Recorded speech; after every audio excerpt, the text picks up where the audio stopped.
அந்த காலகட்டம் வரும் வர நீ காத்திருந்துதான் ஆகணும். நான் கால பைரவி, அதர்மத்தை அழிக்க எனக்கே கால அவகாசமா? தாயே, இது கலியுகம். நீ மனிதாவதாரம் எடுத்து அந்த அதர்மத்தை அழிக்கணுங்கிறதா நியதி. சர்வசக்தி படைத்த பன்னாரியான நீ மனித ரூபம் எடுத்து போறதால மனிதர்களுக்கு ஏற்படுற சோதனையும் வேதனையும் உனக்கும் ஏற்படும். இதுவரைக்கும் நீ மனிதர்களை சோதிச்ச, இப்ப மனிதர்கள் உன்னை சோதிக்கிற கலிகாலம் நடக்க போகுது. அதையெல்லாம் நீ பொறுத்து அந்த தீய சக்தியை அழிச்சு தர்மத்தை நிலநாட்டினா இந்த உலகமெல்லாம் சுபிட்சமா இருக்கும்.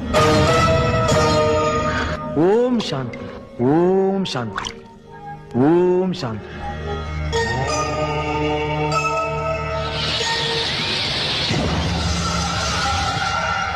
ऐगिरि नन्दिनि नन्दित मेदिनि विश्व विनोदिनि नन्दनुते